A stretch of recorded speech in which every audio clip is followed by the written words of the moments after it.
Grimm's Fairy Tales, retold in one-syllable words by Jacob and Wilhelm Grimm. Chapter 20. Cinderella. There was once a rich man's wife who was quite ill, and as she felt that her end was near, she called her one daughter to her bedside and said, "My dear child, be a good girl, and the dear God will take care of you, and I will look down on you from heaven and think of you." Soon after this, she died. Each day the girl went to her mother's grave and wept. She kept her last words in mind and was good and kind to all around her. Winter came and clothed the earth in a soft white robe. But when the warm rays of spring had caused the snow to melt from the mother's grave, the husband took a new wife. The wife brought home with her 2 daughters of her own, who were fair in face, but black and mean at heart. Now came a sad time for the poor stepchild. "Is the goose to sit in the same room with us?" said the 2 daughters. "They who eat bread must earn it. Out with you. Go help the kitchen maid." They took off her clothes and gave her an old gray dress and shoes of wood. She had to stay in the kitchen and work hard all day. At night, when she was tired, she had no bed to lie on, but must lie down in the cinders on the hearth. This gave her such a dirty look that the sisters, who were always glad to have a chance to insult her, called her Cinderella. One day the father wished to go to the fair, so he asked his 2 stepdaughters what he should bring them. "A fine dress," said one. "Pearls and jewels," said the other. "And you, Cinderella," said he, "what shall I bring you?" "The first twig that hits your hat on your way home, father.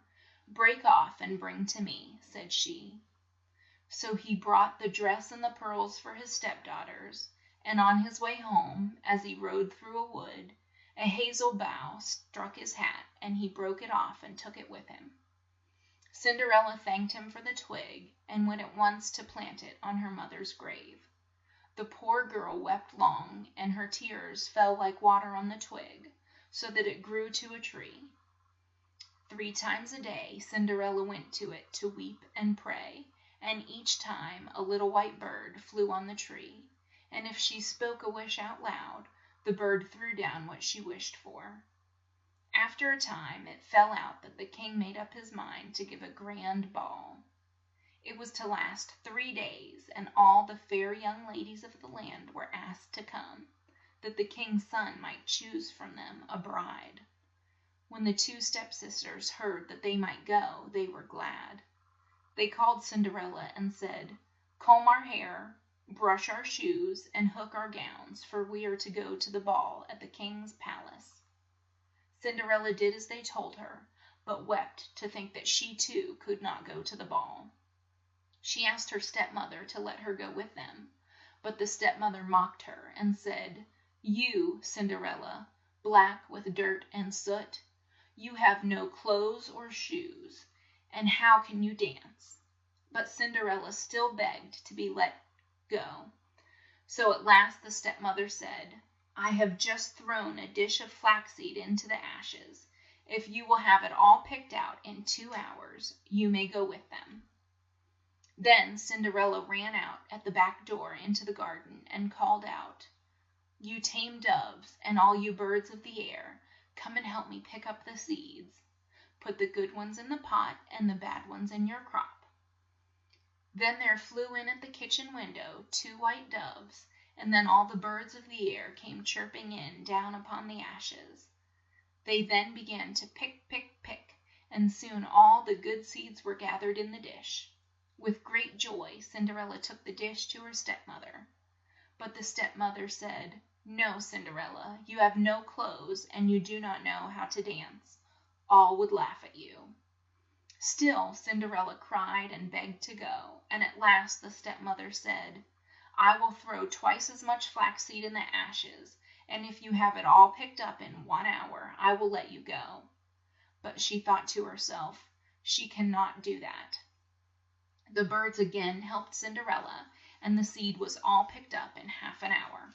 But when she went to the stepmother, she broke her word once more, and would not let her go.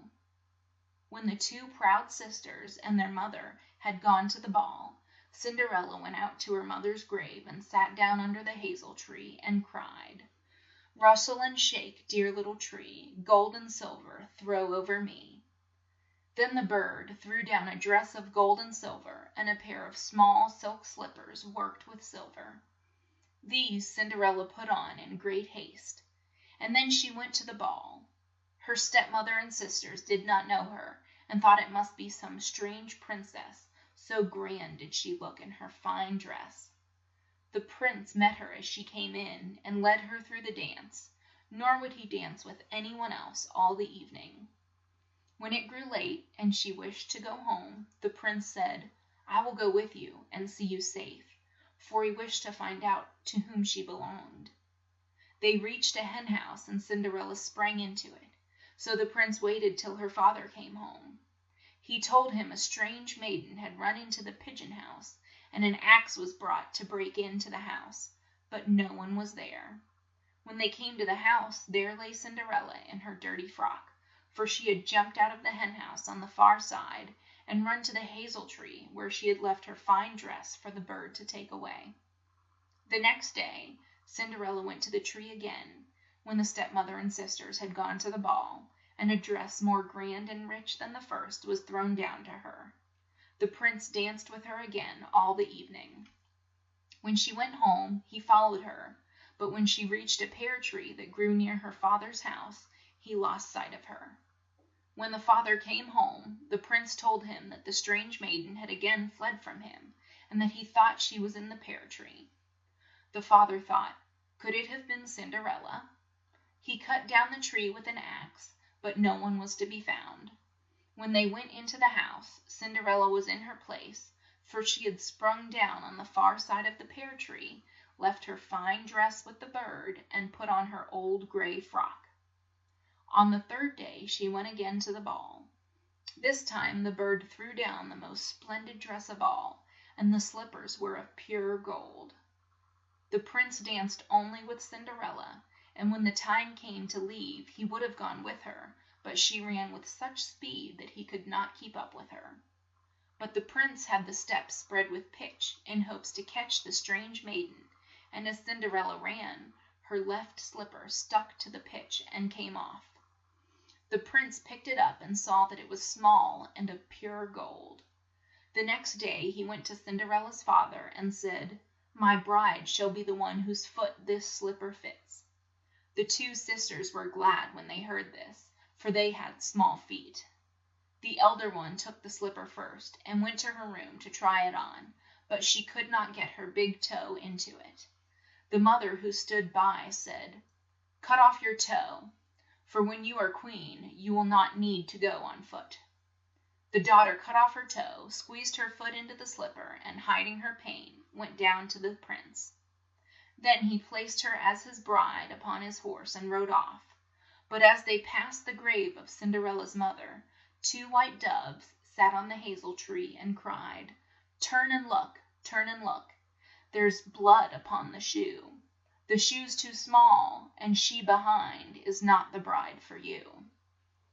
He turned and looked at her foot, and saw the blood that flowed from the shoe.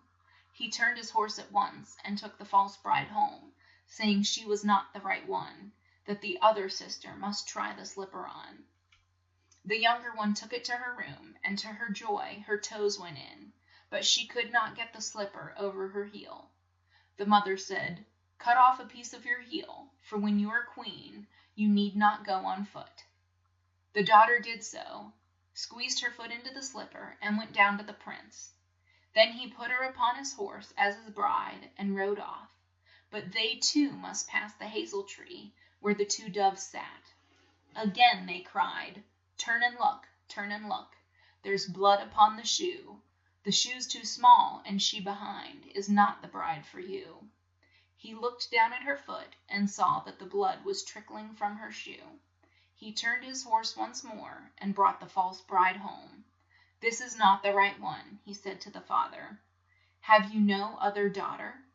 "No," said the father, "except the daughter of my first wife, but she cannot be the bride."